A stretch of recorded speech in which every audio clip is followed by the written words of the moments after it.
አቶ ሴሙ መንግስቴ አቶ ጀንበር መንግስቴ እንኳን ደህና መጣችሁ። እንኳን ደህና ቆያችሁ። እንኳን ደህና ቆያችሁ። ወንድማማቾች ናቸው። ማን ነው ትልቅ ማን ነው ትንሽ? ማን ይመስላል አይቸው? ለተመልካቾች እንስት እንግዲህ ያው እንግዲህ አቶ ሴሙ ትልቅ አንተ ትንሽ። አሁን የትንሹ ትንሽ የትንሽ ትንሽ።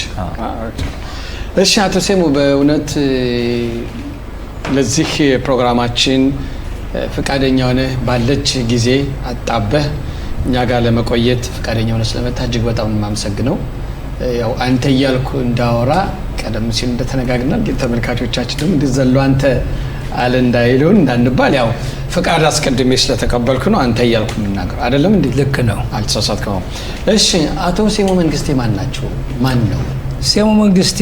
ከቤተ እስራኤሎች መካከል የአቶ መንግስቴ ከበደ አባቴ ወይም አባታችን ከወይዘሮ ሙጭት መኮንን ከእናታችን በለሳ አውራጃ በለሳ ሊቦ አውራጃ የሚባል ዘንጎ ተወለድኩ። ስንተኛ ልጅ በቤተሰብ? የመጀመሪያው ልጅ ነው። የመጀመሪያ ነን። አዎ። እንዴት ነበር ኑሮ እድገቱስ? ከዚያ ፊደል ቆጥሬ በልጅነቴ ማለት ነው ዘንጎ በ7 ዓመት በኋላ ወደ ብርቧክስ መጣን፣ ጠዳ ዙሪያ። ከዚያ ፍየል ጥበቃ ጀመርኩ እንደ ማንኛውም ኢትዮጵያዊ እንደ ማንኛውም ቤተ እስራኤላዊ። ጎበዝ ነበር? አው ቀበሮ ይበላብኝ ነበር። እሺ። እና ከዚያ ትምህርት ቤት አልነበረም። አባታችን በበጋ አስተማሪ እየቀጠረ ያመጣ ነበር። ደሳሳ ጎጆ ሰርቶ የመንደሩ ልጅ ፊደል እንድንቆጥር ያደርግ ነበር። እኔ አስቀድሜ ፊደል ስላውቅ ስለነበር ሌሎችንም እንዳስተምር ረዳ ነበር። እንዴት አስቀድመህ አወቅህ አንተ ፊደል? አባታችን በሰማይ ነፍሱን ይማረው እንጂ ገና ህፃኖች እያለን ጠዋት ሲነሳ ሲነቃ የለነቁ ልጆች ሀ ሁ ሂ እያለ በቃል ያስጠናን ነበር። እና በ4 ዓመቴ ፊደል ሲያሳየኝ በአንድ ቀን ሁሉን አውቀህ እኛ የምትባል ጠፋችህ አለኝ። እና ከዚያ አቶ ኃይሌ ያስ የሚባል ነበር አስተማሪ፣ እዚያ ዘንጎ ተቀጥሮ ቄስ ለው የሚባሉ ነበሩ በአካባቢው። እነሱ የተማርንበትና ፊደል የቆጠሩ ብዙዎቹ ከምሳና ዛፍ ላይ ከተጠረበ እንጨት ላይ ነው። ከትልቅ ዛፍ ላይ ተጠርቦ እዚያ ላይ ፊደሎች እና ቁጥሮች ተጽፈው ዙረን ያችን ከበን እዚያ ላይ ፊደል የተማር ነው። ዋው! እሺ። ከዚያ ወደ ብርቧክስ መጣን። ወደ ብርቧክስ ሲመጣ እንደ ማንኛውም ልጅ ፍየል ጠባቂ ሆንኩ። አባታችን አስተማሪ ቀጥሮ አስተምረናል ብዬ ነግሬሃለሁ። እሱ አስተማረን። መጨረሻ ግን ዞሮ ወደ ላይ ከፍ ማለት ስላልቻልን አሁንም ዞሮ ጥበቃ ሆነ። ፍየል ጥበቃ ትምህርት፣ ፍየል ጥበቃ ትምህርት፣ ፍየል ጥበቃ። አዎ። ወቅቱ አስቸጋሪ ስለነበረ ነው ወይስ ለትምህርት የነበረው አመለካከት አነስተኛ ስለነበረ ምንድን ነው? አባታችን ለትምህርት ያለው ጉጉት በጣም ትልቅ ነበር። ስለዚህ እንድማር በበጋ በተራ ልጆቹን ፍየል እየጠበቅን እንድንማር ያደርግ ነበር። ኋላ መጨረሻ ግን እድሜ ከፍ እያለ ሲሄድ ወደ አምቦበር ሄጄ እንድማር ፈቀደልኝ። ወስዶ ማንበበር ቦታም ወስዶ አሳየኝ። ርቀቱና ምናምን እንትን አልኩ፣ እሄዳለሁ አልኩ። አባታችን ያለው ለአንተ የሚሰጥህ ማጫ ቢኖር ትምህርት ነው። ስለዚህ ማጫ ይሁሉ እሱን ተምረህ ደግ ብሎ እንትን አለኝ። አዎ በጣም ሩቅ ነበር የመጣበት። ከብርቧክስ አምቦበር ማለት ወደ 12 ኪሎ ሜትር በቀላሉ ይሆናል። ያን በየቀኑ ተመላልሶ መማር በጣም ከባድ ነበር። ትምህርት ቤት መጀመሪያውን ሰሞን ሲደክመኝ ትምህርት ቤት ወንበር ገጣጥሜ ጠረጴዛ ገጣጥሜ የተኛሁበት ጊዜ ነበር። መመለስ ስላልቻልክ ብቻ ስለሚደክም ሩቅ ነው። በተለይ ክረምት ከሆነ ዝናብ ሲሆን ይመሻል። ብቻዬን የማቋርጠው ብዙ ጫካ አለ። እዚያ መካከል አራዊት ሊኖር ይችላል። ስለዚህ ፈራ ነበር እኔም ለህይወቴ። ግን የአባቴ ትእዛዝ ስለሆነ ትምህርት የመሄድ ነበረብኝ። ስንጀምር ወደ 10 ምን ሆን ነበርና መጨረሻ ግን እኔ ብቻ ነው የቀረሁት። ዋው! ስለዚህ እንደዚህ ያልኩኝ ስል መጨረሻ አባታችን ከተለያዩ ዘመዶች እየጠየቁ 1 ዓመት ከአንዳቸው፣ 1 ዓመት ከወይዘሮ ቃይሹ፣ 1 ዓመት ከአቶ አዛሪያ ታምኖ፣ 1 ዓመት አበባ አድማሱ፣ ከዚያ አስናቀው ሰንደቄ፣ ከዚያ ጌታቸው መልካሙ የሚባል አስተማሪ ነበር። ከዚያ ወይዘሮ ገነት ሳለውና አብርሃም ቃት ረድተውኝ 6ኛ ክፍልን ጨረስኩ። ከዚያ 6ኛ ክፍል መጨረስ ማለት በዛ ሰዓት ትልቅ ነው። አዎ ተፈተንኩኝ፣ አለፍኩ። ሚኒስትሪ ነው። ሚኒስትሪ ተፈተንኩ። አዘዞ ሄደን ተፈተን። አዎ አለፍኩኝ። ጎንደር ክፍለ ሀገር ጎንደር ዋና ከተማ ፋሲለደስ በዛን ጊዜ ቀዳማዊ ኃይለ ሥላሴ ሃይ ስኩል ነው የሚባል የነበረው። ፋሲለደስ ቀዳማዊ ኃይለ ሥላሴ ወይም ቀሐስ ይባል ነበር ባጭሩ። እንትን ቀሐስ ቀዳማዊ ኃይለ ሥላሴ ሁለተኛ ደረጃ ትምህርት ቤት። ከዚያ 11ኛ ክፍል ድረስ ተማርኩ። 11ኛ ክፍል ስደርስ ወደ 12ኛ እንዳለፍኩ መንግስቱ ኃይለ ማርያም ወይም ኃይለ ሥላሴ ተገረሰሱ። በዚህን ጊዜ መንግስቱ ኃይለ ማርያም 1967 ይመስለኛል 66 እና 67 እሺ እዛ እንትን ተባለ። አሁን በዚህን ጊዜ መንግስት አዋጅ አውጆ የተማረ ያስተምር ያልተማረ ይማር በሚል ደረጃ ከዩኒቨርሲቲ ተማሪዎች የተማረ ያስተምር ያልተማረ ይማር የማይጽፉ እጆችና የማያነቡ አይኖች አይኑሩ በሚል መሬት ላራሹ የሚል እነዚህ ታወጁ። የዚህን ማሳካትና ማስፈጸም የሚችል ማን ነው ተባለ። 12ኛ ክፍል ጀምሮ ያሉ ከዩኒቨርሲቲ ተማሪ የነበሩ 2 ዓመት ውስጥ የነበሩ ተማሪዎች እነሱ ተቀላቅሎ ለ18 ወር እድገት በህብረት የሚባል ዘመቻ ዘመትን። እድገት በህብረት አዎ ማድረግ ያለብን በህብረት ነው። ዛሬ አለ እንዴ አይነት ነገር ለጀሮ ይከብዳል። እሺ እድገት በህብረት ተመድበው ወደ የት ሄድክ? አጋጣሚ ሆኖ ቅርብ ነው የደረሰኝ። ቆላ ድባ ነው የደረሰኝ። በጣም ሩቅ ነው። በጣም ጎንደር ቆላ ድባ የእግር መንገድ ሊሆን ምንም አልቀረውም። እሺ እዛ 18 ወር ስቀመጥ አሁን ቅድም እንዳልነው የማይጽፉ እጆችን እንዲጽፉ አድርገናል። የማያነቡ አይኖችን እንዲያነቡ አድርገናል። መሬት ላራሹ በኩል እንዲከፋፈል ሰው አንዱ ባድሎ ወይም አንዱ ባላባት አንዱ ተጠማኝ እንዳይሆን ያንን አስፈጽመናል በ18 ወር ውስጥ። እንዲያውም እዚህ ላይ ልክ መሬት ላራሹ የሚል አዋጅ በታወጀበት ሰዓት በተለይ ለቤተ እስራኤላውያኖች ጥሩ ድል እንደተገኘ ጥሩ አጋጣሚ እንደሆነ፣ ምክንያቱም ከዛ በፊት የመገለል ሁኔታ ነበር የሚባል አለ። እንደው አንተ የምታውቀው ነገር አለ በዚህ ዙሪያ? ከዛ በፊት ምንድነው ለቤተ እስራኤሎች መሬት በባለ አባቶች ይሰጥና በምን ይደረግ ነበር? የተለያዩ ግብሮች ያስከፈል ነበር። አንዱ ባላባት ያ መሬት አሳልፎ ይሰጣል። ያ እርሶ ጥሮ የተወሰነውን አስቀርቶ ሌላውን ለባለ ቤቱ ይሰጣል ማለት ነው። ምን ይደረጋል መሰለ? ለቄስ ገበዝ ይከፈላል፣ ለበረዶ ጠባቂ ይከፈላል፣ ለሸማቃ ጉድጓድ ቆፈረ ይከፈላል፣ አምሾ የሚባላል እዚያ ይከፈላል፣ ለገበዝ የሚባላል ለሞሱ ይከፈላል። ስለዚህ ምንድነው የሚውለው? እነዚህ ተጠራቅመው በአውድማ ሰዓት እነዚህ ሰዎች በየአመቱ ይሻሻማሉ ራሳቸው ባለበተራ ማለት ነው። ያ ባለተራው ከአውድማው መጥቶ አቁማዳውን ይዞ ያላረሰውን ይዞ ይሄዳል።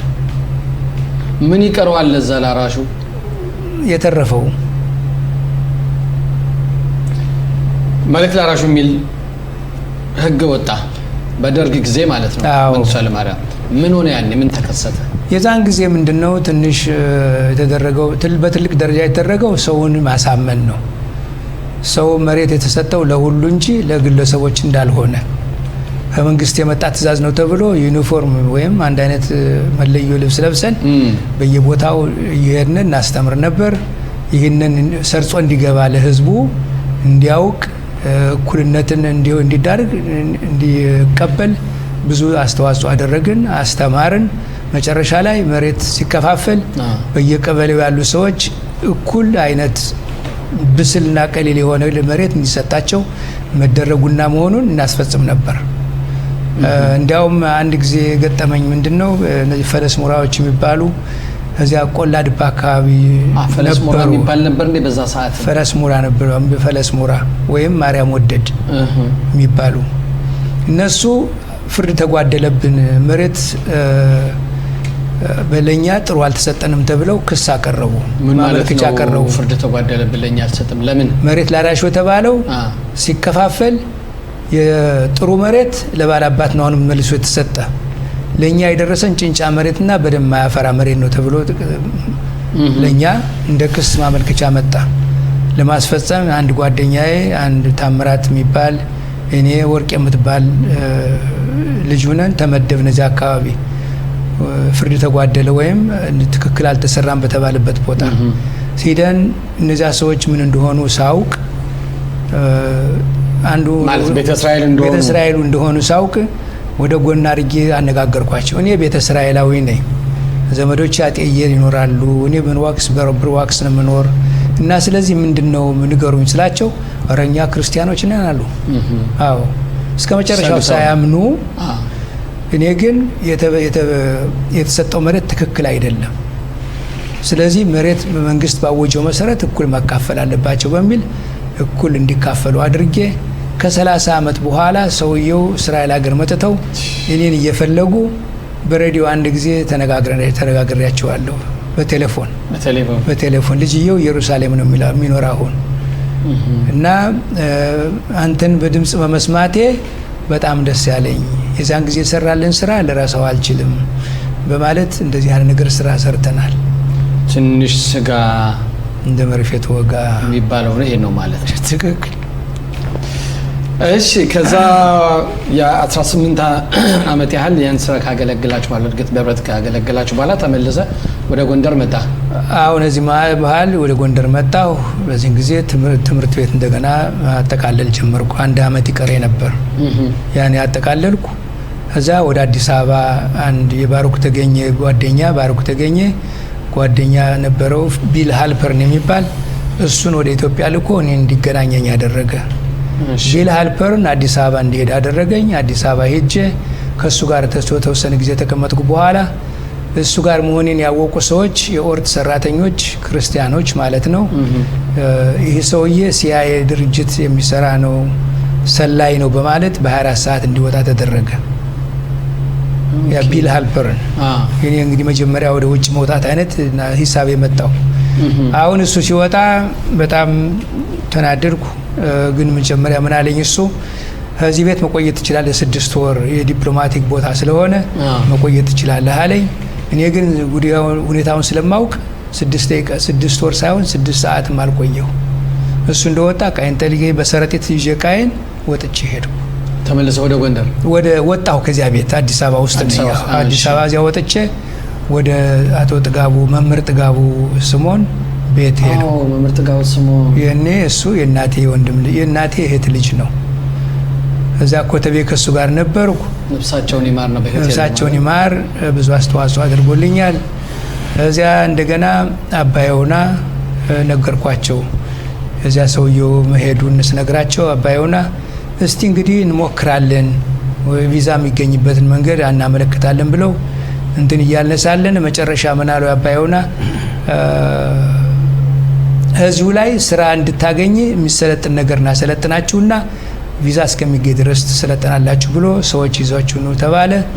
እዚያ አበራ ብጫ የሚባል አንድ የብጫ መኮንን ወይም የተሾመ ብጫ ወንድም ሙሉጌታ አበበ የሚባል አሁን ሮሻይን የሚኖር ኪዳኑ ተዋበ የሚባል የአጥናፉ ወይም የአልማዝ ዘሩ አጎት እንደሱ ልጅ የቀረው ኪዳኑ ብርሸባ ነው የሚኖረው። ብርሸባ መሰለኝ መስንቆ በደንብ የሚችል ነው። ኪነ ጥበብ እንትን ያለ ነው። ጀንበር በደንብ ያውቀዋል።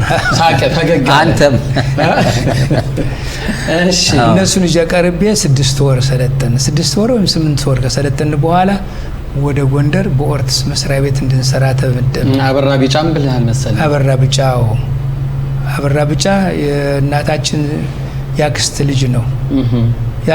ያክስቷ የልጅ ልጅ ነው። እሺ እና ወደ ጎንደር ተመደብነ። የውሃ ስራ ልማትና ብረታ ብረት ነው የሰለጠን ነው። ብረታ ብረት ስራ እንትን አለ። በጊዜው ብዙ ስራ አልነበረም። በዚያ በሰለጠንበት ቦታ ብዙ መሳሪያዎች አልነበሩም። እና እኔ ፈረንጆች ሲመጡ እና እዚያ ላሉት ፈረንጅ እንደረዳት ሆኜ ሰራ ነበር። ለምን ያህል ጊዜ እንደዚህ ሰራ? እንደ 1 ዓመት ምናምን እንደዚህ በ1 ዓመት በላይ። እሺ ከዚያ እየሰራሁ ሳለሁ ዶክተር ባርክ የሚባል የሚባል ሰውዬ ከኦርትስ ይሰራ ነበር። እኔ ለሱ ረዳት ነበርኩኝ አንዳንድ እንዳስተርጓሚ። አንድ ቀን ከእለታት አንድ ቀን ምን አለኝ፣ ጠዳ ስንሄድ ሴሙ ወደ እስራኤል ሀገር መሄድ የምትፈልግ ከሆነ በሱዳን እስከ ሱዳን ከደረስክ በአንድ ወር ውስጥ እስራኤል ሀገር ተገባ ትችላለህ አለኝ። እንዴት? አሁን አቶ አብርሃም ቃሃት ከእሱ ጋር ተነጋግሮ ብዙዎችን ሰዎች ጠይቆ እሺ ስላላሉት እሱን ጠይቀው ምናልባት እሱ እሺ ይሆናል ብሎት ነው የነገረው። ምልመላ ነበር። እኔ ግን መጀመሪያ እንደጠየቀኝ ለእስራኤል እኔ ካልሆንኩ ማን ዛሬ እስካልሆነ መቼ የሚለውን ትርጉም ሰጥቼ በዚያ ስራ እንዲጀምር ጀመርነ። ሰዎችን መረጥኩ።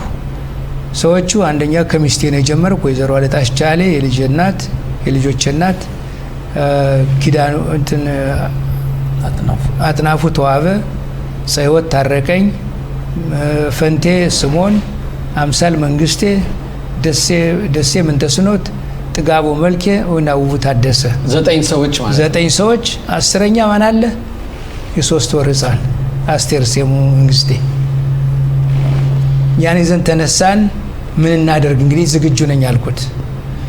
እንግዲህ ያው ዝግጁ ከሆናችሁ አለ ከኔና ለእያንዳንዳችሁ ሰጣችኋለሁ ለሳምንት የምን ከኔና ወባ ወደ መተማ ወደ ሱዳን ለመሄድ ወባ ብዙ ነበር። በዛ የተነሳንበት ወራት ብርስ ምግብ ሌላ ቁሳቁስ 5 ሳንቲም አልሰጠንም። 5 ሳንቲም የተቀበልኩት ኢንስትራክሽን ያን ነው። ከደሞዝ የተቀብዬ ረፍት ጠይቄ ያቺ ያለችን ይዘን የተነሳን። እህቴም ወይ እህቴ ባልም ጥሩ ነዋሪ ነበር። እነሱም የሚችሉትን ያህል እነዚያም የሚችሉትን ያህል ይዘው ተነሳንና መጀመሪያ ቀን ተነስተን ከጎንደር ጭልጋ ደረስን በመኪና። ከዚያም በኋላ ያለውን በእግር ነው የሄድነው። እዛ ጭልጋ አለ። ጭልጋ ደረሳችሁ በኋላ ሰራባ ከሰራባ እዛ ሸሄዲ ደግሞ ከሰራባ ሸሄዲ በጣም ሩቅ ነው፣ አስቸጋሪ ነው። በዛ ሰዓትም ሽፍታ ምናምን የሚባል ነገርም አለ ነበር። ያን ሁሉ እግዚአብሔር ጠብቀን 10ኛ ያደረግናል። ልጅቱ የሆነች ለምንድን ነው እንግዲህ 10ቱ ቃላት ነን። እግዚአብሔር በ10ቱ ቃላት ቃል እንደገባልን ይጠብቀን። ያንን ጸሎት አድርገን የተነሳሁት ሸሄዲ ገባችሁ። እንትን ሰራባ ደረስን። ሰራባ ላይ በጣም ዝናብ ዘነበ። ሴቶችን መግራቸው መሄድ ስለማይችሉ ትራክተር ተከራይተን እነሱን ሴቶችንና 3 ሴቶች ህፃኗ ውቡ ታደሰ፣ አጥናፉ ተዋበ በኋላ ቀርተው እንዲያረጉ እነሱን ይዘው ትራክተሩ ሲሰራ ይዟቸው እንዲመጡ እኔ ደሴም ውቡ ጥጋቡ መልኬ እኔ ፈንቴ ሆነ 3ታችን እስከ ሸሄዲ ያለው መንገድ እያሰስነ ለመሄድ ሸሄዲ ልንቆያቸው። ሸሄዲ ሆነን ሰንብተን 2-3 ቀን ከቆየን በኋላ እነሱ ደረሱ። እነሱ ደርሰው አንድ መሪ አብጅተን ነበር። አንድ እስላም መሪያስ እንትን ነበረ። እሱ ከዚህም በኋላ አልሄድም አለን። ፈርቶ ነው ወይስ እንግዲህ ምክንያቱን አላውቅም። ፈርቶ ይሁን እዚህ አጋጣሚ ምንም ማድረግ አንችልም። ግን የተጀመረው መጨረስ አለብን ብለን ቀጠላችሁ ወደፊት ቀጠልን። ብዙ ተጓዝን በኋላ አንድ ቀን እንዲያውም መሸብንና ውሃ ጓንግ የሚባል ውሃ ሞልቶ ሳንሻገረው ጓንግ የሚባል እንግዲህ የሱዳንና የኢትዮጵያ ድንበር የሚለያይበት መሰለኝ የሚደርስ እስከዚያ ድረስ ይደርሳል። የሚነሳው ከላይ በላይ ሰራባ ቆላው ነው ላይ ነው የሚመጣው እና ሞልቶ መሻገር አልቻልንም። አሁን ምን ማድረግ አለብን? እዛው መድምደን መተኛት አለብን እስኪጎል ድረስ። ዝናብ ነው ሞልቷል። እናንተ ያላችሁበት አካባቢ ዝናብ አልዘነበም። ከላይ ነው ዘንቦ የመጣው። ይህ አደገኛ ነው በጣም። አባይ ሙላ ብለው ጉደል ብለው አለቤ ተሳስ የማን ልብ ይችላል እስከዚያው ድረስ የሚሉት ነገር አለ። እኛ ግን ችለነው አደርን። ከዚያ ባደርንበት ጊዜ ህፃኗ ማልቀስ ጀመረች ሌሊቱ ላይ። ለምን? ወተት እናቲቱ ጡቷ ደረቀ ብዙ እንክልት በኋላ። እኛ የዱቄት ወተት በቂ ምግብም የለም ምን በላው። እኛ ኢትዮጵያ ውስጥ ነው ያላችሁ እስካሁን ድረስ። እኛ ኢትዮጵያንም እንዳግን ምን አደከድካ አሁን ይሄ ሲሆን ውሃ ፈለግንና ወተት ዱቄት ይዘን ነበር። የዱቄት ወተት ይዘን ነበር። ያን ለመበጥበጥ ውሃ ስንል ያለው አማራጭ ምንድነው? ያ ጎርፍ ውሃ ጓንግ ነው። አሁን ጓንግ ጨልሟል። መብራት ፍላሽ ላይ መብራት ላምባዲና እንኳን አልነበረንም። አሁን እናንተ በቂ ዝግጅትም አላደረጋችሁ። እንደው በቃ ኢሞሽናል የተነሳ ነው። እስራኤል የሚባለው ነገር ብቻ ነው ያስደነገጠን። ደግሞ ምን ሄዳለን ደግሞ በወር ደግሞ ምን አላት ብለን ነው የተነሳን እንጂ ይሁሉ ይመጣው ያሰብ የለም አላሰብንም። እሺ ህፃኗ ስታለቅስ ውሃ ለማቅዳት እንትን ስለነበረ ወንድሜ ፈንቴ ወይ ማማች ፈንቴ እጄን ይዞ እኔ ውሃው ደርሼ ጨልፌ ወጣሁ። ጨልፌ እንደወጣሁ የሆነ ነገር ውሃውን ቦርጨቅ ብሎ ሰማን። ዱባለ ሲወድ ደነገጥነ። እኔም በጣም ሰውነቴ ሁሉ በጣም ተንቀጠቀጠ። ምን እንደሚሆነ ስላላወቅኩት ማለት ነው። እንደምንም ብለን እሷ በጥብጠን አደርን። ካደርን በኋላ ጠዋት ውሃውን ተሻገር ነው ጎሎ አደረ። አሁን ሰዎቹ አግኝተውን ከመንገድ ቤት ተሻገራችሁ ስንል ውቋን ግን ተሻገራለሁ እንዴ ያኮ ያዞ መፈልፈያ ቦታ ነው አሉ። እና ትላማታ ውሃ ስጭ ልቀዳ ስል የሰማነው እንትን አዞ ነበር አዞ እጄን ሳተው ማለት ነው። ዋይ ከዛ እግዚአብሔር የጠበቀው መቼም የትም የሚገርም ነው። አዎ ከዛ ስንጓዝ መተማ ደረስን። መተማ ስንደርስ ፖሊሶች ያዙን። ቆይ የሚገርመው ነገር ግን እዛ አካባቢ ከደረሳችሁ በኋላ ሁለት መንገድ ነበረው። አንደኛው ወደ ሱዳን የሚወስድ ነው፣ አንደኛው ደግሞ ወደ መተማ የሚወስድ ነው። እንዴት የመተማውን መንገድ መረጣችሁ? ነው ባለማወቅ ነው? አውቃለሁ ያለው ሰው መሄድ ስላልፈለገ ይሁን አማራጩን አላውቅም። ወደ መተማ ያለው በዚህ ነው የሚሻላለን እና በዚያ ሄድን። ፖሊስ ጣቢያ ሄደን እጃችን ተያዝን። ፖሊስ ጣቢያ ገባችሁ? መተማ ስንደርስ ተያዝን። ፖሊሱ ዛፍ ላይ ነበሩ። እዚያ ከኋላችን ዱብ ብለው የት ትሄዳላችሁ? ለስራ ነው የመጣን። እንዴ ህፃን ይዛችሁ እንደዚህ ብላችሁ ዘጋጅታችሁ ነው ማለት ሊሆን አይችልም ብለው ፖሊስ ጣቢያ አሳድረው በነገታ ወደ ሸሄዲ ለመላክ ያቺ ፖሊስ ጣቢያ ትንሽ እንትን ተጣጣረችባተኝ። ከደንበሩ አጠገብ ያለችው በጣም ቅርብ ነው። ወንዝ ነው እንትን የሚያደርገው እንጂ ገላባት አለ ዛት ገላባት ነው። በእርምጃ ዝል ብለህ ትርጎም ተሻገረ ይችላል። ግን መክዳት እንችል ነበር። እኔ እችል ነበር በተለይ ወይም ሌሎችን እንትን አድርገን መቻል ነበር። ፖሊሶች ሲተኙ ምንም ቀላል ነበር። ግን ህፃን ይዘሃል፣ ሴት ይዘሃል፣ ኃላፊነትን ይዘሃል። እንዴት ራሴን አሸሻለሁ? አንድ ህግ አለ። አውሮፕላን ላይ አንድና አደጋ ሲመጣ አውሮፕላኑ በህነ ሹፌሩ አብሮ ነው የሚሞት እያወቀ መዳን እየቻለ። ስለዚህ እኔ ኃላፊነት ይዤ በተነሳሁት እንዴት ሰውን ጥዬ እሄዳለሁ በሚል ሳልሸፍት ቀረሁ። እንዳልሻገር እዛው አደራችሁ ታስራችሁ? አዎ ታስረን አደርን።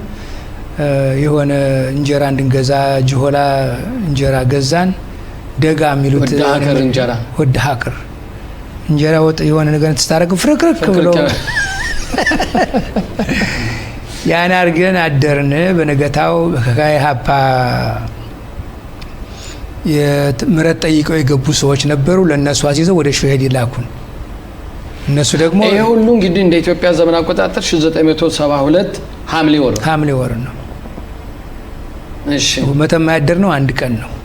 ሸሄዲ ተመለስን። ሸሄዲ ግን ከ10 ቀን በላይ ነው 14 ቀን በላይ ነው የቆየ ነው። እዚያ ስንቆይ ግን ምክንያቱም እስር ቤት ነው ያለ ነው። በምን መጣ እኛ እንደሄድን ሳምንት ሳይሞላው ያ መንገድ እየተከተለ ሰው መምጣት ጀመረ። ሌላ ሰው እየመጣ መታሰር ጀመረ። ዋው! አሁን ብዙ ስንሆን ወደ 65 ነው የሆነው እኮ ስንሆን እንዳጋጣሚ አንድ ማውቆ ሰው ፖሊስ አገኘው። ከዚያ ኧረ እባክህ እነዚህ ቤተ እስራኤሎች ወይም ካይሎች እዚህ ታስረዋል ብለህ እባክህ ንገርልኝ ሰው እንዳይመጣ ወደዚህ አልኩት። እግዚአብሔር ይስጠው እሱ ሰው ሰዶ ተናገረ። ተይዘዋል ቤተ እስራኤሎች የሚል ነገር ተወሳ። ጊዜ ጀምሮ ተይዘዋል ተው እንደገና አሰራጫ። ይሄ እዚያ እየተሰራጨ ሰው እንዳይመጣ አሁን ከመመለስ ይልቅ እነሱ ደግሞ መንገድ እየቀየሱ በአቋራጭ ደግሞ መሪ እያገኙ ወደ ሱዳን ተሻገሩ። እኛ ተዚያ ታስረን ማለት ነው። አሁን መጨረሻ 10 ምናምን ቀን በኋላ ሊገሉን ወሰኑ ፖሊሶቹ። እናንተ ሀገር ካጆች ግደል። በዛን ሰዓት ሀገር ጥሎ መውጣት ወንጀል የሚቆጠር በጣም ወንጀል ነው። ከሃዲ ነው የሚባለው። ከሃዲ ነው። እንዲያውም ብዙ መረጃዎች አሉ እንደዚያ የተጻፉ ነገሮች እጄ ላይ አሉ። በዛን ሰዓት በዚያ የተጻፉትን ያመጣሁት ዶክመንት አለ ብዙ። እና እዚያ ተነስተን ሊገደል ተብለው ተፈራርመው እነሱ የዚያ የሸሄዲ ዋና ኃላፊ የነበረ የኋላ ከበደ የሚባል የ10 አለቃ የጠዳ ፖሊስ ኃላፊ ነበር። ፖሊስ ጣቢያ ኃላፊ ነበርና እሱ አልነበረም። አዲስ ተመድቦ ማለት እሱ ነው የሚጠበቀው እንጂ በቃ እናንተ እንድትገደው እንድትረሸኑ ትራክተር መጥቶ በሬት ሁሉ ተቆፍሮ ተዘጋጅቷል። እሱ ሲመጣ ሳያችሁ ምን አለ? እሱ በጣም ደነገጠ። ለምን? በእውነቱ ተናገጠ። የወዳጁ የእህቴም ሄዶ መላም የጠጣበት ቤት እህቴን ሳይ እኔን ሳይ በጣም ደነገጠ። ምን አደረገ? መጨረሻ ላይ እናንተ እነዚህን ያረጋችሁ ሰዎች ከስልጣናችሁ ወረዱልኝ፣ መሳሪያችሁን አውርዱልኝ። አዎ እነሱን ቴሌግራም ልኬ አሁን አስወስዳቸዋለሁ ብሎ እንጂ 10 ያልሞላ ነው 10 ነው 15 ሰዎች ተመርጠን በሄሊኮፕተር ተልኮ በሄሊኮፕተር ወደ ጎንደር ገባን። አዘዞ ማረፊያ ሌላውም በእግሩ ሌላው 60 50 ምናምኑ በእግሩ ነው የመጣው እስከ ጎንደር ድረስ እስር ቤት ለመግባት። አሁን አንድ ነገር ትዝ የሚለኝ አየር ማረፊያ ላይ ስንደርስ የወታደሩ አሰላለፍ ልክ ጠላት መጥቶ እንደሚያደርግ አይነት ነበር ዝግጅት የተቀበሉን እና የዛን ጊዜ መሞታችን ካልቀረ እንኳን የዚህን ያህል ክብር ተሰጠን ያልኩ። ዋው! አዎ እኔ ለሞቴ እወጣለሁ የሚል ምንም ሀሳብ አልነበረኝም። አጠያየቃቸው አባባላቸው በሙሉ ከዚያ ወስደው ሁለተኛ ጣቢያ ጎንደር ወሰዱን። እዚያ ጥያቄ ተጠየቅን። ከዚያም ደግሞ አቆይን። ደግሞ ቶርች ነበር ኋላ ነው እሱ። እዚያ ደግሞ ፖሊስ ጣቢያው ደግሞ ምግብ አልባ ደግሞ 10 ቀን በላይ ደግሞ አቆዩን። ደግሞ መጨረሻ ላይ ወይ ሽምብራ አይሰጡ ወይ የሚነከር ነገር አይሰጡን ወይ ምግብ አያመጡልን። ለአንዱ ፖሊስ ምንድን ነው ያልኩትኝ ወይ ሰሩን ወይ ግደሉን ወይ ፍቱን። በጣም ተናደደ። እንዲያስለው ተናደደ። መጀመሪያውኑ እናንተ ከሀገር ከሃዲዎች ናችሁ፣ ስለዚህ እንደዚህ መናገር አችልም ብሎ ለዋና ኃላፊው ተናገረ። እኔ ከዚህ በፊት ግን አንድ የረሳሁት ከአዘዞ አየር ማረፊያ ፖሊስ ጣቢያ ስንመጣ ባደርኩት በነገታው ወንድም ደሳሌ ታረቀኝ እና ሚስቱ ሌሎችም የሰሙኛ መታሰራችን የሰሙ ምግብ ይዘው ሲመጡ ፔርሙሱን ተቀብዬ ውሃውን ሻዩን ተጠጥተን ከኋላው የሆነ ደብዳቤ ጽፌ ለዶክተር ባርኬ እንዳይያዝ ለደሳለኝ እንዲሰጠው አደረኩ። በፔርሙሱ መክደኛ መካከል ማለት ከሁለቱ ማጣበቂ ያን ሰጥቶት ማታውን ሲሄዱ ዶክተር ባርኬ የለም። ዋው! የት ሄደ? ባህር ዳር ሄዶ አደረ። ፈረንጅ አንዳንድ ጊዜ ደስ የሚለው አንድ ነው ኢንፎርሜሽን ሳገኝ ወዲያው ነው እንትን የሚያደርጉት። እሱ ቢያዝ ትንሽ ችግር ይሆን ነበር ማለት ነው። ባህር ዳር ሄዶ እሱ አደረ። ከዚያም በኋላ አዎ እንዴት እንደዚህ ትናገራለህ አለኝ። አዎ እኛ በቤተ እስራኤል ስለሆነ ነው እንደዚህ ምን ጨቆነው፣ ሌላ ሲታሰር እንደዚህ ነው ምግብ የምታረጉት። ባቄላ ይሰጣል፣ ሽምብራ ይሰጣል፣ ተነክሮም ይበላል። ለኛ ምን ሰጣችሁን? ሰሌን የለ አጎዛ የለ፣ ዝም ብለን ከሲሚንቶ ላይ 65 ሰው ከዛ እየመጣ የሚታሰረው እንደገና ወደ 85 ሰው ነው የሆነው። ከዚህ መካከል ምግብ አጥሮ በእጅ ጉርሻ ነው የምንሰጥ የነበርና መጨረሻው ያልደረሳቸው ሰዎች አሉ። ገና ሰው ሲመጣ እነዚያን ደግሞ ለመስጠት ገና ቢመጣ በእጅ ጉርሻ አሉ። ብዙ ምስክሮችን የሚያውቁ እዚህ አሉ፣ እዚህ እስራኤል ሀገር አሉ። ያን አድርገን መጨረሻ ላይ እንዲያስል እንደሱ ነው የምትፈልጉት አለና ዋና ኃላፊው አነጋገረኝ። ምንድነው የምትፈልገው አለ። ግደሉን ወይ ፍቱን። ምንድነው እኛ ነፍስ አልገደልን፣ መሳሪያ ይዘን አልወጣን። ሁሉ የሚመጣበት አይደለም ያደቡ ጠረፍ እየተቋረጠ የሚመጣውን እኛ ምንድነን? አይ እንደዚህ ከሆነ ብሎ ባታ ዋናው ወህኒ ቤት ተነጋግሮ ወደዛ ወሰዱን። ቀበሌ 9 አካባቢ ያለ ቢያንስ መብላት ጀመርን። ከዚያ እዚህ ላይ ኡሪየት ነበራችሁ እናንተ? ይሁን ሁሉም ያልፉት እናንተ ታውቁ ነበር? እንግዲህ አይቸው ይሄውን በእውነት ሲሙሄን ሲያወራ እንደ ህልም ነው የሚመስል። በእርግጥ እኔም ያን ጊዜ ኮበሌ ነኝ፣ ወጣት ጎረምሳ ነኝ። ይሄን ሁሉ ሰማለሁ። ሲሙ ጋርም ደግሞ ያለነ ጥብቅ ወንድማማችነት በጣም ምስጢርም አንሸሻሸግም። እሱ የነገረኝ ምስጢርም ለሌላም አሳልፌ አልሰጥም፣ ለአባቴም ሆነ ለማንኛውም እና ሊሄዱም ሆነ ጎንደርም በሚኖሩበት ጊዜ ያው እኔም በትምህርት በኩል አዘዞ ስማር ነበር። ያው እንደሱ ትልቁ እድል ባይሰጠ እኔ ተዳርኩ በኋላ ነው እና ይሄን ሁሉ አውቃለሁ፣ ግን አልናገርም። ግን በጣም የሚያሳዝን ያው በእሱ ምናልባት አንዳንድ ዘመቻ ጣቢያውም አንድ ያዛሪያ ታምኖ ልጅ ምኒልክ የሚባል አብሮት ነው ነበር። እሱ ከይሁዲዎች 2 ናቸው። እንደውም በዚያም በደረሰበት ጊዜ ብዙ ሀሴሙ ላይም ብዙ የሚወዱት ሁሉ እሱን በመፈለግ ኋላ ታመው ሴሙ እግዚአብሔር ይማር ሼሙ ሁሉ እየተባለ ሁሉ ብዙ ስቃይ ያሳለፈ ነው እና ያም ሁሉ ሆኖ ግን ይገርማል። ለዘመቻ ጣቢያው ተመልሰው የቀበሌ ቤት በነፃ ሲታደል ለነሴሙ ህፃን ይዞ አልተሰጠውም ነበር። ለምን? እንግዲህ ያለው ያድሎ የተጽኖ ሃይማኖት ተጽኖ ሁኔታ ቤተ እስራኤል ስለሆነ እዚያም ደግሞ አብዛኛውን ቀበሌ እንግዲህ በጉቦ ነው የሚሰሩ፣ በትክክለኛ ፍትህ የለም። ያ ሁሉ በመደራረቡ አንድ ላይ ይሄድል ሲያጋጥመው ሲሄድ ባባ ግን አልወደደውም ይሄን ነገር። ሲሄድም እንኳ ምንድነው በአምሳል እህታችን ትልቅ እህታችን የሱ ትንሽ እህት የኔ ትልቅ እህት ማለት ነው ልጅ አልወለደችም እና እሷን ወደ ጸበል ለመውሰድ እኔም ደግሞ የአመት ረፍት አለኝ በማለት ወደ 10 ቀን ነው 15 ቀን ነበርና ያችን ህፃን ይዘው ሄዱ እና እዚያ ግን አባታችን ህልም አለመ እንደተያዙ ልጆች ተይዘዋል። ሁለቱ የጠመድኳቸው በሬዎች ኮሌና ዘውዴ ገደል ሊሄዱ ሲሉ ማረሻውን እንትኑን እርፉን እንደዚህ አድርጌ ይዤ ከገደሉ ተንጠልጥሎ ኋላ ግን መለስኳቸው በማለት ልክ ብዙ ጊዜ አልቆየም ወሬው ተሰማ። ወሬው በተሰማ ጊዜ ነው አባታችን የገበሬ ማህበር ነው ተጠሪ ነው። ገበሬ ማህበር ኋላ አስተወረዳው አስተወራጃው ተጠሪ ነበር እና እሱንም እንዲያውም እንደዚህ ያረጋችሁ ልጆቻችሁን እየሰደዳችሁ በማለት የሁሉ ብርሃኔ አካሌ በሰማይ ነፍሱን ይማረው ዛን ጊዜ ወረዳኔ ነበር።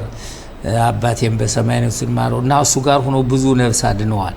አሁን ያን ጊዜ ተያዙ ሲባል አጋልጡ ተባለ። የመጀመሪያው ልጆቹ ሄዱበትን ሁሉ እንግዲህ 9-10 ሆነው ተነስተው ወደ 66 ከዚያ ወደ 88 ሴሙ ሄደ ተብሎ ሲሄዱ የዚያው ሁሉ ቤተሰብ ሊያጋልጥ የመጀመሪያ አምቦበር እኔ መንግስት የከበደ ቢገልነ መግደሉነ ብሎ እኛ ልጆቻችን በገዛ ፍቃዳቸው ሄዱ እንጂ እኛን አላማከሩንም በማለት ይናሉ። እውነትም እውነት ነው። አዎ አላማከሩም። እንግዲህ የውስጥ ቤት የገባበትን ጊዜ አሁን ከዛንጆ አንተ ምን ተሰማህ? አንተ ቀደም ስናወራ እሱ እስር ቤት ውስጥ ወህኒ እስር ቤት ነው፣ እኔ ደግሞ የቤት እስረኛ ነበርኩ። እኔ እንደ ቁም እስረኛ ብለኛል። ለምን ማለት ነው? ያን ጊዜ እነሴሙ ታሰሩ እስቲ ሄዳ አጣራ ሲባል ሀገራችን አያ ጭነን እንጨቱንም ክሰሉንም እህሉንም ጭነን እንሄዳለን። እሁድ ቀን ነበር እና እዚያ ስደርስ ሁለተኛ ጣቢያ ነው አሉ ሲባል ሴሙ መንግስቴ የሚባል የስል ልክ የዛን ጊዜ ወደ ባት አስተላልፈዋቸዋል። አሁን ምን አለኝ አንዱ ፖሊስ እነዚያ የኢትዮጵያ ጤፍ እንጀራ አስጠልቷቸው ቅጠል ሊበሉ ፈረንጅ ሊሆኑ ይሆዱች ናቸው አለ። አይ ይሄን አይደለም የምጠይቅህ ወንድሜ ሴሙ መንግስቴ የሚባል ከዚህ ታስሯል አለ ወይ ብዬ በመለው አሁን ዛሬ ጠዋት ሄዶልሃል ባታ በጣም በመመናጨቅ እና ያን ጊዜ በቃ እንባይ እየጎረፈ አሁን ባታ ደረስኩ። ጠዋት ነበር የሚታይበት ጊዜ። ከዚያ አንድ የአምሳ አለቃ ካሳሁን አለሙ ይባላል እሱን አገኘሁት። እሱም ደግሞ ሽክ እያለ እየሳቀ የአባቴ ወዳጅ ነው፣ ቤተ እስራኤል ነው። አሁን ከዚህ ጋሽዬ እንደው ሴሙ መንግስት የሚባል ከዚህ መጥቷል የት ነው ያሉ ብዬ ብለው እሱም ደግሞ እየሳቀ እኛ ቤተ እስራኤሎች ሰላጣ ሊበሉ ሄዱት እያለ እሱ ቤተ እስራኤል አይደለም ያውቀኛል። እሱ እንደ ቀልድ ነው እንደዚህ ያለ አዎ ማንኛውም ለምን አባቴ ጋር አብሬ ትምህርት ቤት አዘዞ ቆይቼ ጎንደር ስንገናኝ የሚያውቃቸው እና አምሳ አለቃ ያውን ምልህ አምሳ አለቃ ካሳውን እነንየው ታረቀኝ ነገነቱ ተሰማ ነፈንታሁን መላኩ እነሱ ሁሉ የባባ ወዳጆቹና ዘመድ ናቸውና አዚያው እዚሁ ቤተ እስራኤሎች ናቸው። አዎ ቤተ እስራኤሎች ናቸው። አሁን እንዲያ ሲለኝ አዎ ሴሙን ነሴሙና የታሰሩት በመለው ጊዜ ምን አለ አዎ አሁን ዛሬ ማየት አችልም እሁድ ጧት ነው አለ። ከዚያ በደህና መኖራቸውን ግን አሉ አልኩት። አዎ አሉ እና ያለቀስኩ ወደ ቤት የተመለስኩኝ። እዚያ በኋላ ይቀጥላል። እዛ እስር ቤት ከቆያችሁ በኋላ እንዴት ነበር? እዛ በኋላስ እንዴት ነው ከአንድ አመት በኋላ የተፈታችሁት? እስር ቤት ብዙ ድብደባ ተደርጎብናል። ድብደባ በጣም ድብደባ፣ እግራችን ብዙ ተደብድበናል። ብዙዎቻችን እኔ 5 ጊዜ በላይ ተደብድቤያለሁ። ዋው! ምክንያቱም አንደኛ በመሪ ደረጃ የተያያዝኩ፣ ሁለተኛ ሁሉ የቆሰቆስኩ አንተ ነህ ተብዬ፣ ሶስተኛ እዚያ ውስጥ ያሉ ልጆችም ደግሞ የማያውቁኝም ሴሙኖን ብሎ ይፈረም ተብሎ ያው የኔን እሱ ነው የመራን በማለት ሲጨንቃቸው እንትን ብለው ብዙ ተሰቃይተን ወጣ ነው። በእውነቱ የእስር ቤት እንኳን ለወዳጅ ለጠላት አይስጠው። አዎ በጣም በሰው እጅ መያዝ በጣም ከባድ ነው። ደግሞ በዚያ መካከል ደግሞ አድሎነቱ ግን እኔ ባታ ከገባም በኋላ ምንድነው ያደረኩኝ? በዚህ ከሆነ ምን ምገደልም መሞትም ከሆነ ልሙት ብዬ ከዛ ውስጥ ያለ ሮሻሻናን አስከብሬያለሁ፣ ዮም ኪፑርን አስከብሬያለሁ፣ ፋሲካን አስከብሬያለሁ። እስር ቤት ሆኜ ጠይቄ አልተከለከልኩም። ከዚያ ውስጥ ደግሞ እነሱ የሆነ ሐሙስ ነው ሰኞ ይሁን በሳምንት የሚታረድ ነበር። እኛም ብዙ ስለሆነ ይፈቀድልን ብዬ ለእኛም ደግሞ እንዲፈቀድልን አድርጌያለሁ። አዎ በአንድ በኩል እስር ቤት እንደዚህ መደረግም በወቅቱ በጣም የመጀመሪያውና የመጨረሻው ነው የሆነው ያለ እና እዚህ መካከል ማን የታሰረው ቀሳውስቶች እነ ቄስ ባርከው እና አባ ይስሐቅ እና አባ በየነ እና ቄስ አበበ ብርሃን እና አለቃ ምትኩ እነኚሁ ሳሉ ማለት ያሉ አይመስለኝም። አዎ እና አለቃ ምትኩ ሳሉ በትክክል ድንጋይ ይኖሩ ነበር። ሰው ያሸኛችሁ በዚህ ያሳደራችሁ ተብለው ቄሶቹ ቀሰቀሳችሁ ተብለው እኛ ጋር ብዙ ተደብድበዋል። ከዚህ መካከል ህይወታቸውን ረጅም እድሜ ከዚህ መካከል ነፍሳቸውን ይማር እንጂ ትልቅ መስዋዕት ይከፍላሉት። አቶ አስናቀው ሰንደቄ እኛ እስር ቤት ነበር፣ ብዙ ተሰቃይተዋል። እሱ አሰፋ ጌጤ፣ መምታደሰ ባዩ፣ ገዳል ያየልኝ አብረው ታስረን ነበር። አዎ እነሱ ብዙ እነሱ እኛ የበለጠ ታስረዋል፣ ብዙም ተደብድበዋል እንደኛ። ከዛ ከአንድ አመት ቆይታ በኋላ ተወጣህና ወደ አዲስ አበባ መጣ። ወደ አዲስ አበባ ልመጣ ስል ማን ነው የቀበሌ ፈቃድ አወጣሁ። የከፍተኛ ቀበሌ ፈቃድ አወጣሁ። ወርተ ምሰራበት በነበረበት ጊዜ የኪነት አባል ነበርኩ፣ ተወዛዋዥ። እንደ ዛሬው ሳይሆን እንዲህ ሪም አይጠፋውም። አይቸው አንተው ቡድን ወሰደው እና የዛን ጊዜ በሰማይ ነፍሳቸውን ይማረው ሁለቱም ሂደዋል። አቶ ብርሃኔ አካሌና ወይዘሮ ምንትዋብ ወደ ልጃቸው ወደ ንግስት መንገሻ ለመሄድ አዲስ አበባ፣ እኔ ደግሞ ወደ አዲስ አበባ ሰዎችን ለመገናኘት ለመሄድ ይፈልጋሉ ስለው እነማን ነበሩ ሰዎቹ? ፈረንጆች ናቸው። ከአሜሪካ የመጡ ሰዎች ነበሩ። አዎ እና እነሱ እንትን ለማድረግ የኔን ባለቤት ሊያደርስ ነው የመጣ የሄደ ተብለው አቶ ብርሃኔ አካሌ በዛን ጊዜ የኔን ስም ፈቃድ አስወጥተውልኝ እሳቸውን ይዤ አዲስ አበባ ሄድኩ። አቶ ብርሃኔ አካሌ ወይ አባታችን ብርሃኔ አካሌ ትልቅ ጀብደ እየሰሩ በዚያ በነበሩበት ሰዓት ለቤተ እስራኤሉ ብዙ አስተዋጽኦ ያደረጉ፣ በተለይ ለእኔ እንደ አባት እንደ ዝም ብሎ እንደ ጓደኛም ሁሉም አማካሪ ነበሩና ክብር ያላቸው ሰዎች ነበሩ። ከዛ አዲስ አበባ ከደረሱ በኋላ ከነጮቹ ጋር ተገናኝተህ ወደ አሜሪካ መጨመር እዚች ላይ አሁን አባ ብርሃኔን ካለው ካወሳው አባ ብርሃኔ ምን ሲል ነበር? አንዳንዴ ይሁዲዎች ታስረው በሚመጡ ጊዜ ባነጋገር ይዘልፋቸዋል። አሁን እንዲያ በሚሉ ጊዜ አሁን ይሁዲዎች ይጠሉታል። እባባ ግን ሁልጊዜ ይማከራል። ምንድነው ሚል ሌሊት ማታ መጥታችሁ ተማከሩብኝ። ቀንማ እኮ ሻለቃ መላኩ ጋር ሽጉጥ እንደዚህ ብለን ተማዘን ነው።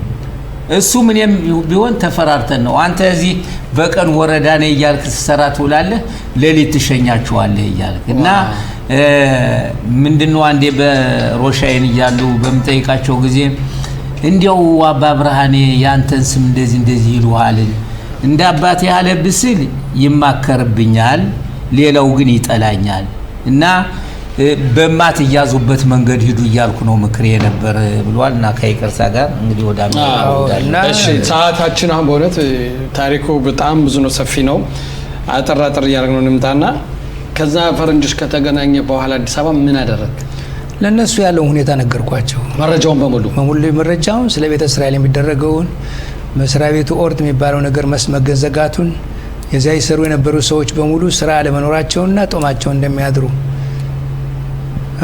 አንዳንዶቹ ወደ ቤተሰቦቻቸው እየተቀለጡ ወይም እየተበደሩ አንዳንድ ቦታ የሚኖሩ በጣም ችግር የደረሰባቸው ናቸውና አንድ ነገር አድርጉት ብለን ነገርኳቸው። ከዚያ እነሱ ሂደው እንደገና ሌላ ሁለተኛ ተመልሰው መጡ።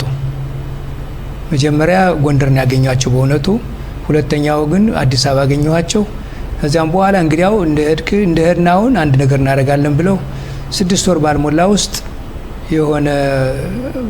የሆነ ስብሰባ ነበር አሜሪካ ውስጥ የይሁዲ ኮንግረስ ነገር ነበር ማለት ኮንግረስ ነበር። አዎ የይሁዲ መሪዎች በሙሉ ዓለም አቀፍ መጥተው የሚሰበሰቡበት ተራው የአሜሪካ ሎስ አንጀለስ ላይ ነበር። ለዚያ የሚፈልግ ሰው አዲስ ሰው ማምጣት አለብን ተብሎ የተመረጠው እኔ ነበርኩ። በዚያ ምክንያት ቪዛ እንደራሳቸው አስመትተው ለአሜሪካ መንግስት አስፈቅደው አዲስ አበባ ሲገባ ቪዛ ዝም ብሎ የተሰጠኝ እንጂ ጥያቄ ምንም ነው። አዲስ አበባ ከአሜሪካ ኤምባሲ አዎ ዝም ፎቶን አይታ ምንድነው ያለችው? አንተ ሲው መንግስቴ ነህ? አዎ አየች። ሲው መንግስቴ ከበደ? አዎ ነኝ። በቃ ነገ መጥተህ ቪዛ ትወስዳለህ። እና በዚያም ብዙ ዓመት በስንት ዓመት ነበር ይሄ? በ82 በፈረንጅ 82 ኦኬ። በእኛ ወደ 73 74 አዎ 74 አካባቢ እንትን በኦክቶበር ላይ ነው ወይም ጥቅምት ላይ ነው። ጥቅምት መጀመሪያ ላይ አሜሪካ ገባው። ከዚያ ስገባ የመርካዝ ክሊጣ ዋና ኃላፊ የነበሩ ይሁዳ ዶሚኒዝ ነበር መሰል የሚባሉ እሳቸው፣ ደጀኒ አሮን፣ ሀይም ሀላክሚ የሚባለው ሌሎችም የይሁዲ መሪዎች እዛ ሆነው በቃ ዋናውን ይዘ ነው መጣው ተብሎ እዛ ማስተዋወቅ ጀመሩ። እና ንግግር አርጋሉኝ። ንግግር አርጉ ስም ማን ነው ሲሉኝ ሲምካ ደስታ አልኳቸው። ለምን ስሜን ብናገር ልጆችና ልጅና ቤተሰቤን ጥያቄ መጥቻለሁ፣ እህት ወንድሞች አሉ፣ እነሱን አስጎዳለሁ በሚል እኔ በመውጣቴ ደስታ በደስታ ነኝ አልኩታ። ሲምካ ደስታ በደስታ ነኝ። አቀባበላቸው እንዴት ነበር? አሜሪካዊ በጣም ጥሩ ነበር። የእኛን ህዝብ ለማውጣት ብዙ ሞክረው ብዙ ረድተው እዚህ አድርሰውናል። እግዚአብሔር ይስጣቸው። የተለያዩ ድርጅቶች መሪዎችን በሙሉ ሰዓታቸውን ስንትን ሳይሉ ሌሊት ቀን ሳይሉ የእኛን ህዝብ ለመርዳት ከእስራኤል በዓለም ያሉ ይሁዶች እንዲያውም ይሁዲም ያልሆኑ በሙሉ በጣም ተባብረው እዚህ ሊያደርሱን ችለዋል። አዎ የተጀመረው ግን ያቺ በ9 ሰዎች ነው የተጀመረው። እንግዲህ አሁን ኑሮ አሜሪካ ነው። ኑሮ በአሜሪካ እንዴት ነው? ለምን አሜሪካ? ለምን ወደ እስራኤል ሀገር ለመምጣት? እንግዲህ ወደ እስራኤል ሀገር ለመምጣት ብለህ እስር ቤት ሁሉ 1 ዓመት ገብተህ ተሰቃይህበታል። ብዙ ስቃይ አይተሃል፣ ብዙ መከራ አይተሃል። ከገባህ በኋላ አሜሪካን የቀረው በዛው እንደገባህ እህል ውሃ የሚሉት ነገር አለ መሰለኝ። እዚህ ምንድነው ያሉን ትችል ኤንማይም በወሄል እህል ውሃ የሚባል ነገር አለ መሰለኝ። ለመምጣት ካሰብኩት ጊዜ ነው። ከዛም አንዳንድ ነገሮች ቤተሰብ ጋር ተፈጠረ። አልሄድም እሄዳለሁ በሚባል እኔ ደግሞ ልጅና ቤተሰብ ጥዬ አልሄድም በማለት በዚያ ቀረሁ። ነገ ስንል እዚህ ደረስን። ያን ያህል ግን አሜሪካ በነበርክበት ሰዓት አሁን ማህበረሰቡን በተመለከተ ብዙ እንቅስቃሴዎችን አድርገሃል። ከ30 ዓመት በላይ በኒውዮርክ፣ በቺካጎ፣ በቦስተን፣ በካሊፎርኒያ በአጠቃላይ ዴንቨር ኮሎራዶ የሚባል ቦታ፣ በሲያትል፣ በኦሬገን የሚባል ቦታ፣ በተለያዩ ሌሎችም ከተሞች እንትን እያዘመኑኝ ወይም እያዘጋጁ ስለ ቤተ እስራኤሎች ችግር፣ ስለ ቤተ እስራኤሎች ያለው ሁኔታ ኢንፎርሜሽን አካፍል ነበር።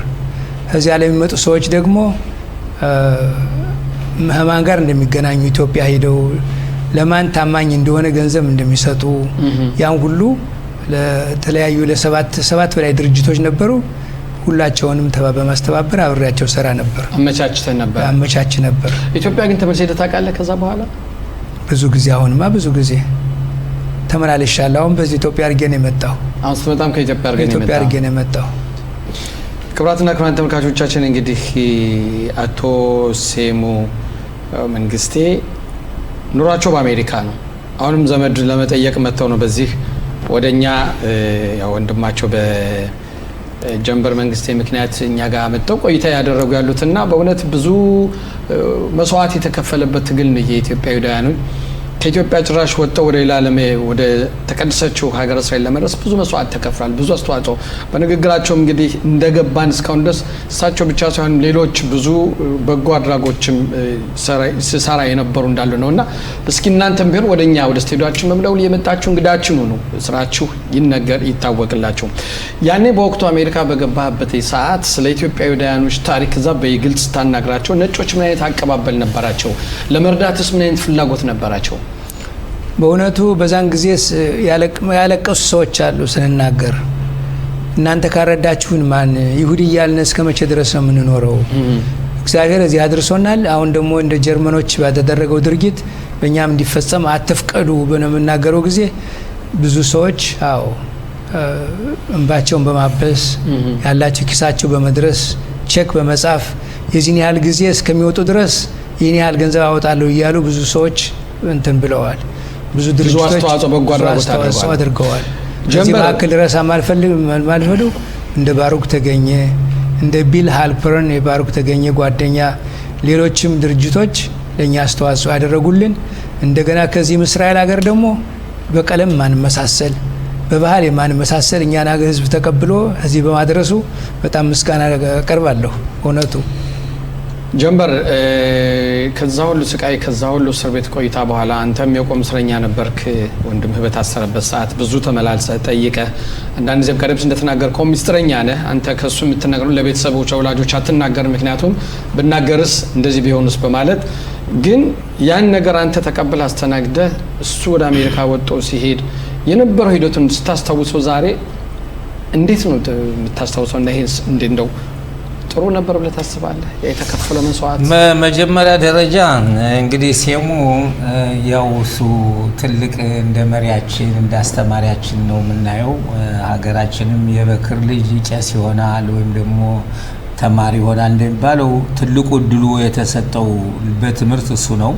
እኛም ግን ገበሬም በአንድ እጃችን እርፍ በአንድ እጃችን እስክርቢቶ በአንድ እጃችን ደብተር እያያዝን የተማርንበት አለ። በተለይ ደርጉ እንደመጣ ለኔም ጥሩ እድል ከፍቶልኛል። ግን ሴሙ እስር ቤት ታስሮ ከወጣ በኋላ ያው እኔና እናቴ በጣም ደስተኞች ነበር። እኔና እናቴ እሱን ጠይቄ እነሱን ጠይቄ ስመለስ ተመትቶ እንኳ ሲመጣ እኛን ለማስደሰት ከፊቱ ፈገግታ ብታይ ግን ስንቱን ያህል እህታችን አምሳል ትልቅ እህቴ የሱ ሚስት አልጣሽ እንደዚህ ደግሞ አማቼ ፈንቴ ሳያቸው ፊታቸው ለኛ ሊያሳዩን ቢሉ የደከሙ በዱላ በስቃይ ያው ሁሉ ግን አልፎ መጀመሪያ የተፈቱ እና አምሳል ናቸው። እሱ ቆየ። እሱ በሚቆይ ጊዜ ይረሸናል ተብሎ ነበር፣ ግን እግዚአብሔር አላደረገውም። እና ይረሽናል ይተባል ይነገራል። ያንዴ በቃ እነሱ ወጣዋል ሁሉ ጊዜ እሱ ግን መሪም ስለነበረ ቀስቃሽም ስለነበረ በቃ ይገደላል ይረሽናል። ስሜታችሁ እንዴት ነበር በዛ? ሴሙ ቀንደኛ ነው። ሴሙ ለዚህ ሁሉ ለ88ቱ ሰው ሁሉ ፈርሞ ነኝ ያለ ነው ብሎ በውጪ ይሰማል። እሱም እንዳለው እንግዲህ ይወጣል የሚባል አልነበረም። ግን ወጥቶ ከሄደ በኋላ የሱን ህልም ደግሞ በሱዳን እኔ አልፌዋለሁ። በሱዳን እሱ እንደሄደ ያን ጊዜ አይኔን ያመኝ ነበር። ትራንስፈር ላስወጣልህና ወደ አዲስ አበባ ሄድ ሲለኝ አልፈለኩም። ምንድነው በሱዳን አርጌ መሄዱ ነው የመረጥኩ። በሱዳን ብዙ ሰዎችን አብረን ከመሪዎች ጋር ይዘን ሄድነ። ቀላል አልነበረም። እስከ ሞት ደርሰንበት ነበር። ከዚያም ደግሞ ሱዳን ሀገር እንደደረስኩ መቼም አጠር ባለ ሁኔታ ነው እንደደረስኩ ደብዳቤ አጽፎልኝ ነበር በቀይ መስቀል አማካኝነት ወደ አሜሪካ እንድመጣ። እኔ ግን ህልሜ የነበረ እስራኤል ስለሆነ ብዙ ሰዎችን እየረዳነ ወደዚህ ለመምጣት ይችላል። እንዲያውም ያን ጊዜ ደግሞ ሱዳን ሀገር ሰውን ሰው የሚጠላበት ጊዜ ነበር። ዘመዱ የማያቋጥርበት ከችግር የተነሳ አሁን ባለፈው አንዲት እኔን ለዚህ ያበቁኝ ሰዎች 3 ሰዎች አሉ። ሁለቱ ሙተዋል። ባሏ ባለፈው 3 አመት ሞተ፣ ዘውዱ አየል ይባላል። ሚስቱ ደግሞ የኔነሽ ጥሩነህ የኔነሽ ጥላውን ትባላለች። አሁን ባለፈው ሞተች። እሷ ክፋር ሰባ እና የነሱን ነፍስ ይማር። ከዚያ ደግሞ ስሉ ቻሌና የሱ የሴሙ የሚስቱ ወንድም ነው። እሱ በገዛልኝ ከኒና በ25 ሳንቲም ከኒና ድኜ የው ዛሬ ሰው ሆኛለሁ። ያን ጊዜ ኃላፊዎችን መውቀስ ሳይሆን በትክክለኛ የኞች ሰዎችን በትክክለኛ አከፋፈሉም ነበር። ሰው ያዩ ነበር። ማን ነው ታሞ እንኳ አንዳንዴ ከኒና ወይም ደግሞ የከኒና መግዣና የምግብ መግዣ የታጣበት ጊዜ ብዙ የሞቱም አሉ። ብዙዎቹ ግና ደግሞ አሁን እንደምልህ እንደገና አቻሜ ገላዬ እና አለላ ብዙ ረታ ትባላለች። ብዙዎችም አሉ የረዱ። አንዳንዶቹ ደግሞ ገንዘብ ኪሳቸው አጭቀው ይዘው ወርቅና ሌላ እየገዙ እንኳ ያ ወርቅና ብርም ወደዚህ ሀገር ሲመጡ የሱዳን ሀገር እሳት ነው የበላው። የሱዳን ሀገር ፖሊስ ነው የወረሰው። እና አሁን የማስተላለፍ የምፈልገው ያን ሁሉ አልፈን አሁን ከዚህም እንደምናየው ትርምሳለ። ቀኑ ሊያልፍ ውሃው ሊተርፍ ለምን ገደልኳት ይችን ወፍ የሚባል አለ። አሁን ይሄንም ወቀሳ እንደ ወቀሳ ሳይሆን ከዚህም ትምህርት ወስደንበት ከዚህ ሀገርም ደግሞ ባለው ሁኔታ ፈረንጆች በቀለማችን በጸባያችን በሃይምሯችን የማይመሳሰሉ ሲረዱን እኛ ደግሞ መረዳዳት አለብን። እንደ ወንድማችን ምሳሌ መሆን አለ፣ እንደ አባቶቻችን ምሳሌ መሆን አለ። እኔ እየበላው ከሆነ አንተ እየተራብክ እያየው ምን ያደርግልኛል? የተሰራ ነው ኮኛ ገንዘብ የተሰራ ከኛ በኋላ ነው። ይሄን ልብስ የምናየው አሁን ከኛ በኋላ ነው። ስንወለድ ራቁታችን ነው። እና የእያንዳንዳ የ40 ቀን እድል ቅናት ደግሞ አንቅና። ያንተ እድልህ ሌላ፣ የኔ እድል ሌላ፣ የሱ እድል ሌላ። እና በዚያ ግን ብንተባበር ባለን ዕውቀት ብዙ መሪ ልጆች እናወጣለን። አባቶቻችን የወረስነውን ታሪክ ደግሞ ማስተላለፍ እንችላለን ነው የምላችሁ። አመሰግናለሁ። ሴም ወደ አንተ ልመለስ ነው ያጠቃለን እንምጣ። በአሁኑ ሰዓት የአሜሪካውያን ቀደም ሲል አንተ በነበርክበት መጀመሪያ በሄድክበት አካባቢ ለኛ የነበራቸው አመለካከት በጣም ጥሩ ነው የነበረ። የሚፈለገውን እርዳታ ሁሉም ያደርጉ ነበር። ዛሬስ እንዴት ነው አመለካከታቸው? ዛሬ ብዙ ስናነጋግራቸው ስለ ቀሩት ቤተሰቦች ሲነጋገሩ እኛ እኮ ድሮ ጨርሰናል፣ በ84 እና በ91 አምጥ እንዲመጡ መጥተው ተብሎ ተነግሮናል ብለው አሁን ያላቸው እንደ ድሮ አይደለም፣ እንደ ድሮ አይደለም። ብዙ ማስረዳት ያስፈልጋል። ብዙ ስራ ከተሰራ እርግጥ ይረዳሉ፣ ግን እነሱ የሚያምኑት ሁሉ መጥቷል ብለው ነው የሚያምኑ። አሁን ምን ትሰራለህ አሜሪካ ውስጥ? አሁን አንተ የእስራኤል ዜግነት የለህም? የለኝም። ለምን? አልሰጠኝ ብለው። ለምን አሜሪካዊ ነህ ተብለህ ነው? አሜሪካዊ ተብዬ ብዙ አይነት ጥያቄ እየጠየቁ በእውነቱ በዚህ በቅርብ ጊዜ እኮ አሁን ጀንበር ጋር ሄደን 2 ቀን ሚስተር አዳፕኒም ከተጀመረ ብዙ ጊዜ ሆነው ሄደን እንትን ብለን ብዙ ግልምጫና ፍጥጫ ያየሁበት የማይጠየቁ የሱዳን እንትን የሱዳን የኢትዮጵያ ከፖሊስ ሪፖርት አምጣሉ ወንጀል አለመኖር ግን ተወዳት የውሸር ወይም ደግሞ አዎ እኔ ከለቀቁ 40 ዓመት በፊት ነው። እንዴት ነው የሚያስፈልግ ነው ማምጣት አለብህ እንዴ? እዚያ ከራባይ ወይም ከራቢ አጽፋህ አምጣ ብለው የሚጠይቅ ነበር። ያን አጽፍ ያመጣሁትን ስላንተ ይሁዲ እንዴት ያን ራባይ ሊያውቅ ቻለ? ራቢን ያህል ጽፎ የላከውን ወይም የጻፈውን እዚህ ተቃወመችው። እዛ ግን እንዴት ነው በሃይማኖቱ ዙሪያ አሁን በእውነት አሜሪካኖች ጋር ካሉ ይሁዳኖች ጋር ነው የምትኖረው? ኑሮ እነሱ ጋር ነው? ጸሎት ቤት ምን ነው? ዕብራይስጥ እንዴት ነው? ዕብራይስጥ እሰማለሁ፣ ትንሽ ይቀረኛል። እንግሊዘኛው መለጠ ማለት ነው። እንግሊዘኛና ስፋራዲ ይችላለሁ። ስፋራዲ ከየት መጣ? እዛው የምሰራው ሰራተኞች ጋር ብዙዎቹ ስፋራዲዎች ናቸው። ስለዚህ ሶስተኛው ቋንቋ እሱ ሆኗል ማለት እችላለሁ። ስንቶች አሉ? አሁን 3 ልጆች አሉ። 3 ሴት ልጆች። አንዷ በጉዞ መጀመሪያ አብራ 3 ወሩን አይደችው። ከዚያ ከወለድኳቸው 2 ሴት ልጆች አሉኝ። እንግዲህ አሁን አንተ መጀመሪያ አሜሪካ ገባ፣ ከዛም በኋላ አሜሪካ በገባ ከ6 ወር በኋላ ነው ቤተሰቦች የተቀላቀሉ። ስለ ወላጆቹ ምን ታስብ ነበር ከዛ እያለ? በጣም ከባድ ነው። እኔ የወጣሁት ደህናውን እንኳን ሳልል ነው የወጣሁት። አልተሰናበትኩም። ስለኔ እየተጨነቁ እናታችን ችግር ነው ሰናበታለሁ ብለህ ብትሄድም በጣም ከባድ ነው። እናታችን ሌሊት እየፈጨች ቤት እየመገበች ለኔ ስንቅ እያዘጋጀች እሷን ጥሎ መሄድ፣ አባታችን የሁሉን ረዳት እሱን እንደ ልጄ እንደ ወንድሜ ነው የሚያያለውን ጥሎ መሄድ፣ እነሱን የመሰለ ወንድምና አካባቢውን ጥሎ መሄዱ በጣም ከባድ ነው። ግን በዛን ጊዜ እንደገና ብያዝ እሞታለሁ የሚል ስሜት ስለነበረኝ ከመሞት የሚሉት ነገር አለ መሰንበት የሚለውን ያልመረጥቼ ነው። በዚህ አጋጣሚ ደግሞ አሜሪካ ከሆንኩ ደግሞ ዝም ብዬ መቀመጥ አልችልም። አጋጣሚ ያገኘው ስለሆንኩኝ ስለ ህዝቤ መቆም አለብኝ ብዬ ከኒውዮርክ ወደ ሎስ አንጀለስ 6 ሰዓት ነው የሚወስድ። የ6 ሰዓት መንገድ ወደዛ ሲሄድ የ6 ሰዓት መንገድ ወደ ኋላ መጥቼ በነገታው እንደገና ሎስ አንጀለስ ስራ ነበር። ዋው! አዎ። እና እንቅልፍ ሁሉ እየደፋኝ አዎ። ግን የህዝቤን ማን እንደዚህ ያለ አጋጣሚ የገጠመው አለ። ስለዚህ እኔ ያጋጠመኝ መስራት አለብኝ ብዬ ያንን ኮሚቴ አድርጌ ብዙ 84 እስከሚመጣ እስከ 91 ዓመተ ምህረት ምምጻ ሰለሞን እስከሚመጣ ድረስ ከዚያም በኋላ ብዙ ድርጅቶች ይሰሩ ነበር። እነሱ ጋር ሰርቼ አሁን ድርጅቶች ሁሉ ተዘጋግተዋል። ስራችን ጨረሰን ስራችን ጨርሰናል አሉ። አሁን ደግሞ ስናስብ ደግሞ ብዙ ያልመጡ ሰዎች አሉ። እነሱም ሸሽገው ሳይሆን በግዴታ ለመኖር ሲሉ የሸሸጉት እንጂ ወደው ሳይሆን ጥቁራት የተጠቆሩት ሳይወዱ ነው።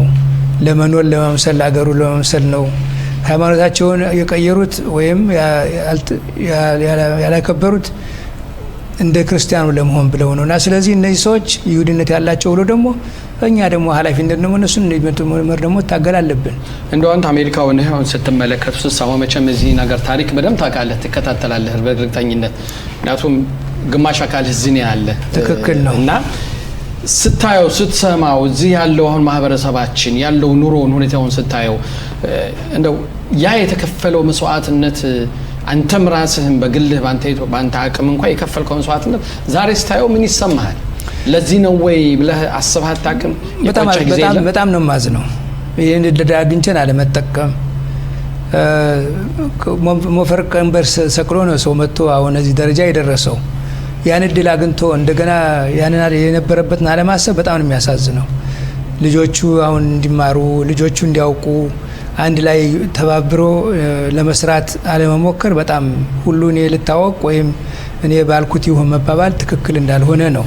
ከዚህ ላይ አንድ ነገር መጨመር የምፈልገው ከ35 ዓመት በኋላ ከ30 ዓመት በኋላ የኛን ሪፖርት በእኛ ይሁዲዎች ይደረግ የነበረውን ድርጊት ለምንድን ነው የነበረው በወረቀት ፍለጋ ሄጄ የእስረኛውን ዝርዝር በሙሉ አምጥቻለሁ። ከመንግስት ጋር አስፈቅጄ ብዙ መስዋዕት ከፍዬበታለሁ።